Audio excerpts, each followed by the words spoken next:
Ei, bom dia, tá voando, tudo bem com vocês? Bom, gente, vamos começar então a nossa aula. E eu vou falar um pouquinho qual que é a programação da nossa aula de hoje, tá? Antes de começar. Vou falar um pouquinho da P1 com vocês, algumas coisas importantes que eu quero deixar aqui pra vocês, tá? Vou fazer a correção das páginas 59, 61, 62, 63 e 65. Nossa, faz dias que eu não corrijo nada com vocês, né? Vou fazer a correção de tudo hoje. E vou explicar para vocês, fazer a explicação das páginas 66, 67, 68 e 70. Tá bom? E vou deixar uns exercícios para casa. Bom, vamos começar então pela P1, que é bem importante, eu preciso falar com vocês antes da gente começar e eu quero que vocês prestem atenção. Pessoal, dia 15 vocês vão ter que entregar a minha P1 lá na escola. Olha só, prestem bastante atenção. Dessa vez não é para tirar foto e enviar. Vocês vão entregar o trabalho na escola e eu vou marcar um dia para buscar isso na escola, certo? Não adianta mandar foto nem para mim, nem para o e-mail da coordenação. Eu quero trabalho em mãos. O trabalho está bem explicadinho, eu expliquei na aula passada, porque a gente teve pelo Zoom. E também deixei lá na P11, naquela unidade, só com os trabalhos da nossa P1, na unidade 11, que fala sobre trabalho de P1. Vocês leem, que eu deixei explicadinho, tá bem simples, bem intuitivo de fazer. Porém, tem algumas coisas que eu preciso falar com vocês. Gente, importante, coloquem a capa. Na capa, fora da... Não coloque embaixo, no rodapé, faça um cabeçalho. Se quiser fazer rodapé, cabeçalho, pode fazer. Mas é importante que na capa do trabalho esteja sinalizado trabalho de arte e o nome de vocês. Por quê, gente? Para não correr o risco de esse trabalho ir com outro professor, porque às vezes vocês colocam lá, fazem um trabalho gigante, aí coloca assim, ó, o negócio tem que pegar com a lupa para ler, assim, ó, trabalho de arte, aqui embaixo. Como que a gente vai ver na correria? Então é preciso que vocês coloquem na frente, na capa, trabalho de artes, para evitar da gente ter problema desse trabalho ir com outro professor, misturar com o trabalho de outra matéria, e aí fica complicado para a gente ter que destrocar esse trabalho depois, entende? Porque a Priscila, o pessoal lá da escola, não sei quem que vai separar isso, vai deixar tudo separadinho. Eu vou marcar um dia e vou buscar isso. Então, assim, eu vou chegar, vou buscar, eu não vou ter tempo de corrigir lá na escola. Eu vou trazer para casa para corrigir. Então, assim, se fica um trabalho com outro professor, ou vai trocado, ou eu trago de outro professor comigo, fica complicado depois eu ter que levar esse trabalho e entregar para o professor. Vocês estão entendendo, né? A gente não está podendo ficar para lá e para cá ainda. Então, eu estou evitando isso. Além de, se vocês entregarem até dia 15, ele vale de 0 a 10. Vocês sabem disso, que vocês já estudam comigo, né? Sabem que depois que entregar ele vai valer menos, tá? Então ainda tem isso também. Então entreguem até o dia 15, tá bom? A Priscila vai marcar com vocês o horário, eu não sei como que é isso, mas entreguem na data, porque na sexta-feira eu vou lá buscar isso. E eu preciso que já todo mundo tenha entregue, certo? Então não se esqueça, entreguem na data e sinalizem trabalho de artes pra gente não ter problema de tá tendo muito trabalho trocado, trabalho sem nome. Gente, pelo amor de Deus, se vocês já fizeram o trabalho, vai lá, revisa, ó, tá meu nome, tá o trabalho de artes na capa, pra poder a gente não ter problema de ficar trabalho sem nome. Bom, dito isso, vamos fazer a correção então. Vamos começar lá. A gente tá vendo a fotografia, que é uma coisa bem interessante. Lá no comecinho eu deixei pra vocês como que foi, né? Como que é a história da fotografia pra vocês verem. Então vamos começar a página o quê? Bom, na página 59 aqui do livro. Esse aqui, gente, é mais um exercício de reflexão. Ele tá falando, né? Tem uma imagem, uma fotografia aqui em preto e branco. Uma senhora com expressões um pouco cansada. A gente vê que é uma pessoa mais sofrida. E ele faz algumas perguntas aqui que ela é pessoal, mas a gente só vai falar um pouquinho porque a gente não falou. Número 1. Em sua opinião, sabendo dessas informações, qual a importância desse retrato? Ela condiz com a expressão uma imagem vale mais que 1000 palavras? Gente, olha só, a gente consegue ter percepção do que está sendo retratado aqui. A gente vê pela expressão da mulher, das crianças, né? Então, assim, uma imagem vale mais que 1000 palavras? Sim. A gente consegue ver isso aqui e a gente consegue entender o que é, até pensar, até imaginar o que ela está pensando. Você vê que as crianças estão assim meio que quietinhas, né? Provavelmente estão com fome, estão passando por dificuldades. A gente consegue entender. Então, assim, a gente consegue fazer uma leitura de uma imagem, com certeza. Número 2, quais diferenças você nota entre uma fotografia publicada em rede social e uma fotografia artística? Bom, geralmente, gente, geralmente não, uma fotografia artística ela é pensada, ela leva em considerações elementos que a gente viu aqui, ó, né? Alguns elementos que a gente viu aqui, né? O fotógrafo ele estuda para poder fazer essa correspondência e passar numa imagem. Já uma fotografia de rede social, uma fotografia, normalmente a gente só pega o celular, aponta e faz a foto e posta. Ficou bonita, fiquei magra, então é essa que eu vou postar. Tem muita diferença, com certeza, tá? Bom, vamos lá na página 61. Agora sim a gente corrige. Bom, o exercício fala o seguinte, aqui. Relacione os planos fotográficos com as imagens abaixo. A, plano geral. B, plano americano. C, plano médio. D, close. E E, detalhe. Então, vamos lá. A gente viu aqui na página 60, né? Algumas coisas. Então, tá bem fácil de fazer, porque a gente viu como que é isso. A primeira foto aqui desse moço bonito de chapéu. Qual letra que é? É a letra D, né? Um close. Eu tô esperando vocês responderem. Letra D, close. Segunda foto abaixo aqui, desses jovens adolescentes aqui. Crianças, adolescentes, né? O que ele é? É um plano geral. Tirou foto de todos, né? Não é um close de uma pessoa só. Então, letra A. Letra C. Próximo quadrado. Letra C. Um plano médio. Quer dizer, a gente vê um plano geral, que é um plano maior. E aí a gente tem uma foto menor, né? São 3 pessoas, um plano médio. O próximo aqui desse olhar, a gente já sabe, é um detalhe, né? Ele tirou uma foto do que estava mais se destacando, né? De uma expressão que mais se destacava, que era o olhar dela. Então, o E. E aí sobrou o B, um plano americano.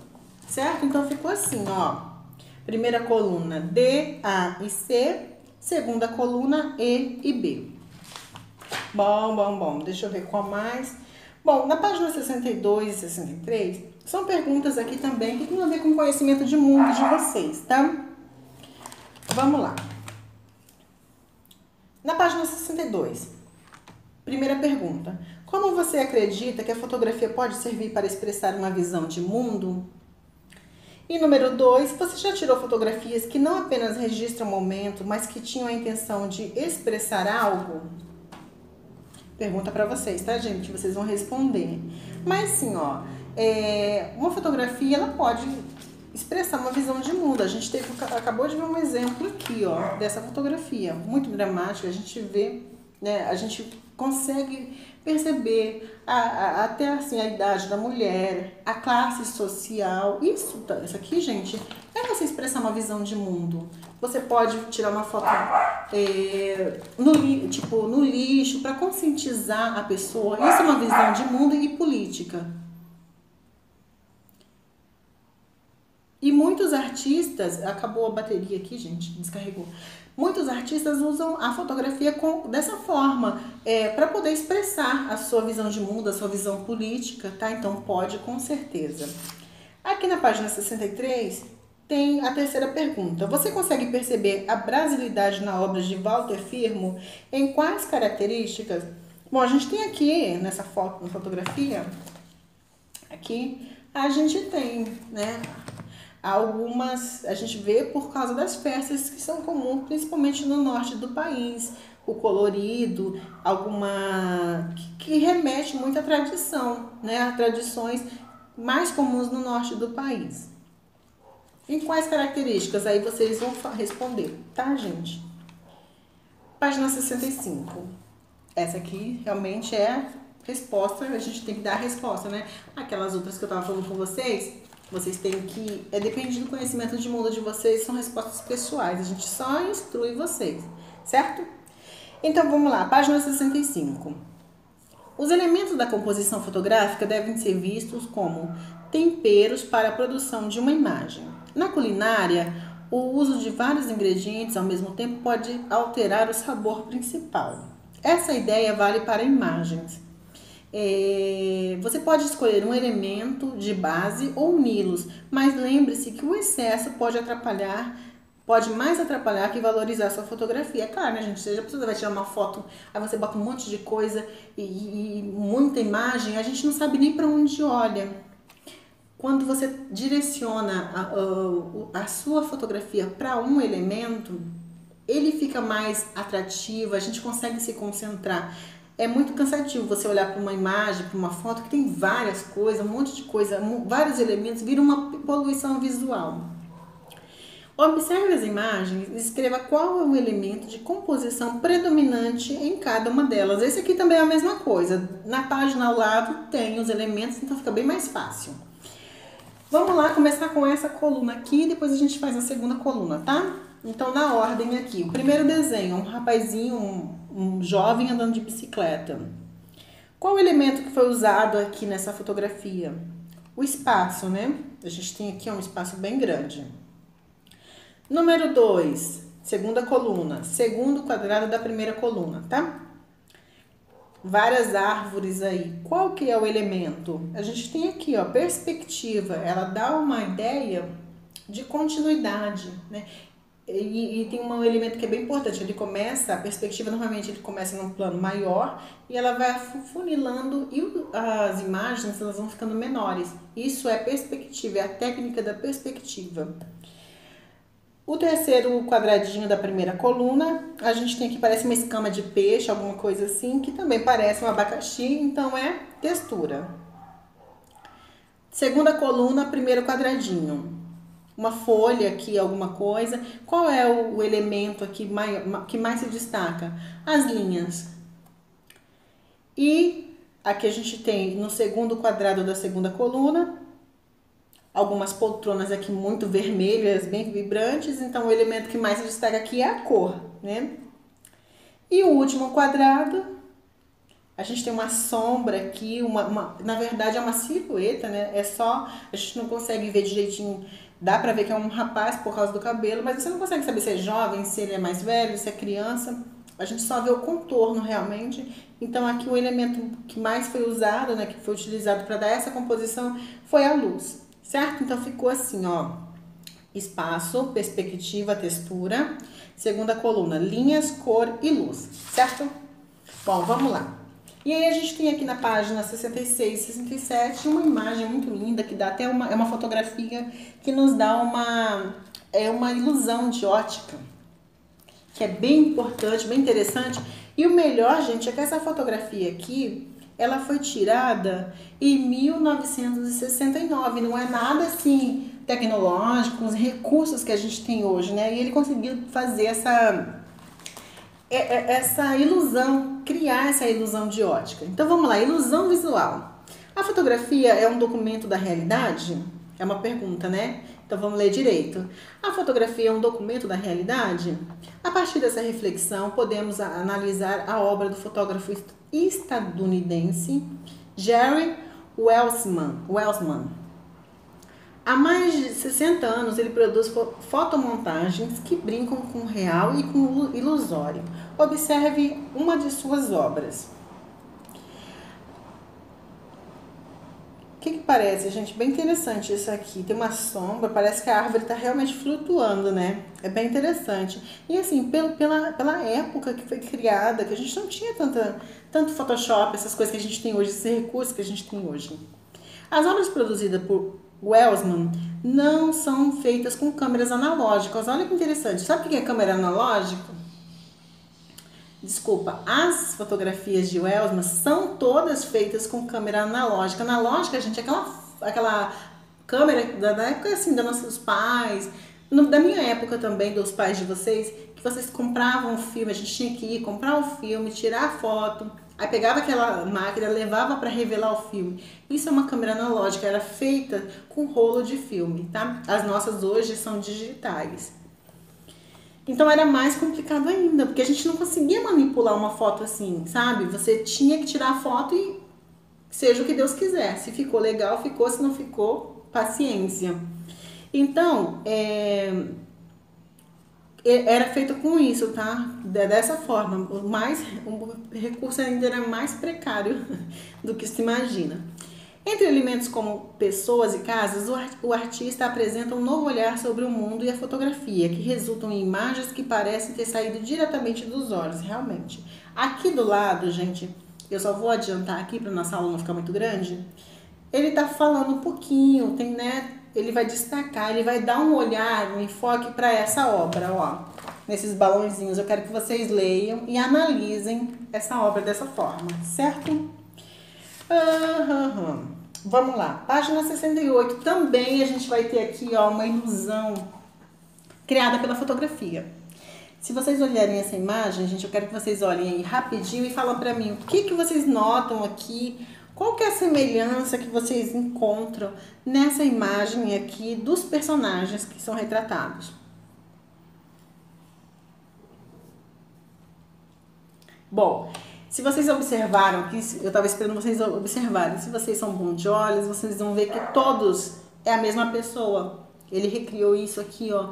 Todos são o mesmo artista, o Valério Vieira. São 30, ele ensinou os 30 personagens aqui e fez uma fotomontagem. Isso, gente, em 1904. Vocês verem como que essa foto é importante, porque hoje em dia é muito fácil você pegar a sua foto e fazer as montagens. Não é tão fácil não, tá? Mas a gente tem tutoriais para fazer isso, naquela época não tinha. E ele pegou, tirou as fotos todinhas, ele foi, tirou, se caracterizava, tirava uma foto, caracterizava, tirava uma foto. Então vocês imaginam o trabalho que deu nessa época para fazer essa fotomontagem. E ele tá falando um pouquinho disso aqui, gente. Vamos lá. A imagem a seguir foi feita pelo fotógrafo, pianista e compositor brasileiro Valério Vieira, de 1862 a 1941. Como você imagina que ela foi feita? Trata-se de uma composição com trejetos teatrais, na qual o próprio artista encenou 30 personagens. Para chegar a esse resultado, ele combinou retrato e fotomontagem e conseguiu se multiplicar, aparecendo diversas vezes em diferentes funções. Com isso, Vieira rompeu com a ideia de fotografia como registro do real. Com certeza, né? Eu imagino que para a época foi uma coisa muito inovadora. A fotomontagem é uma técnica de criação na qual são unidas duas ou mais imagens, aqui no caso foram 30, ou ainda fragmentos de imagem que são associados com o propósito de gerar uma nova imagem. Ela pode ser feita por meio de colagens ou executada na própria câmera. Atualmente, com a evolução das tecnologias digitais, a fusão de duas ou mais fotografias em uma mesma imagem tornou-se mais fácil e eficaz. Vocês fizeram isso há pouco tempo com aquele trabalhinho que eu passei para vocês, de recriar uma obra. Vocês conseguiram fazer essa montagem, mas mesmo assim, gente, a gente vê que não é fácil, mesmo com todo recurso tecnológico. Imagina nessa época aqui. Esse procedimento de criação de imagens tornou-se comum a partir do século XX, especialmente entre os artistas da vanguarda dadaísta de Berlim, que aderiram aos processos de montagem combinando imagens fotográficas de origens diversas.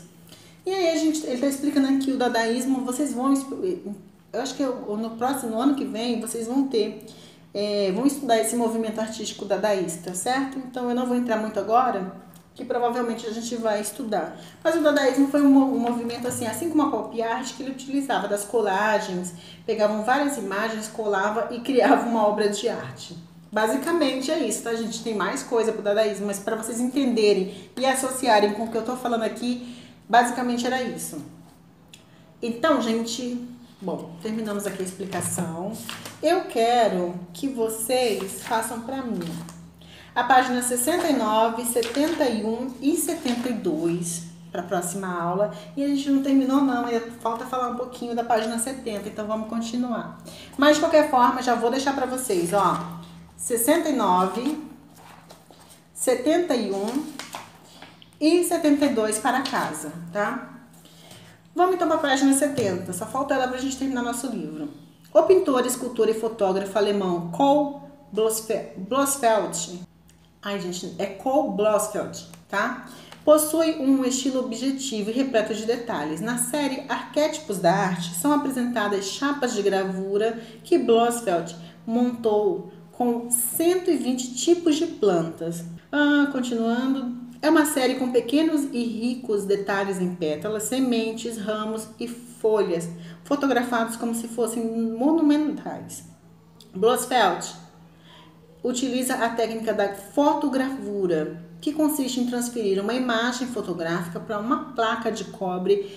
Gente, e essa fotogravura é uma das técnicas mais complicadas que tem. É mais difícil, é uma técnica que requer muita paciência, muita dedicação para você pegar uma chapa. Vamos supor aqui, vou mostrar para vocês.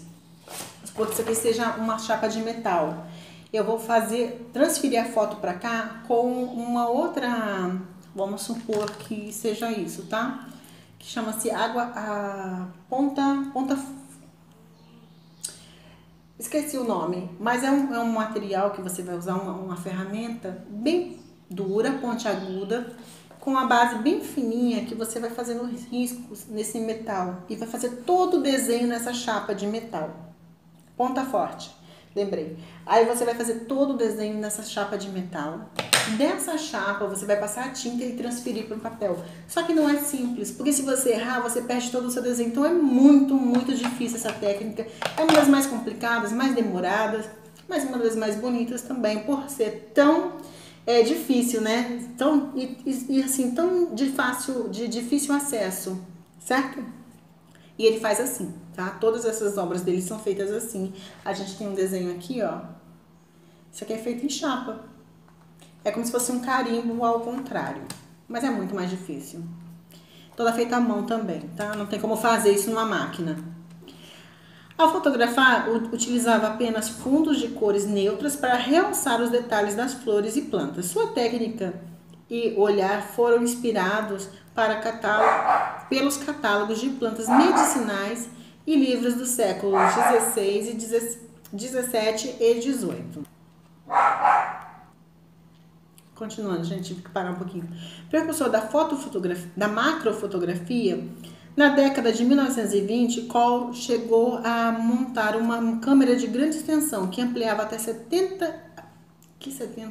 até 45 vezes as imagens. Suas fotografias são produtos de belas formas capazes de renovar o nosso olhar, além de modificar a relação dos pequenos elementos com a escala real. E aí tem algumas obras dele para vocês olharem, tá? Se vocês quiserem dar uma pesquisadinha, na internet tem alguns vídeos só com as obras dele, gente, se vocês se interessarem. Bom, gente, então é isso. Nossa aula ficou bem grande hoje, mas não tem problema, a gente finalizou o livro. Na próxima aula eu vou passar uma revisão, porque essa é a matéria da nossa prova. E aí vou deixar para vocês a revisão e corrigir essas páginas que faltaram, tá bom? Façam o que eu deixei, páginas 69, 71 e 70. E na próxima aula a gente se encontra com a revisão da matéria e a correção dos exercícios. Fiquem todos com Deus, gente. Um beijão, tá?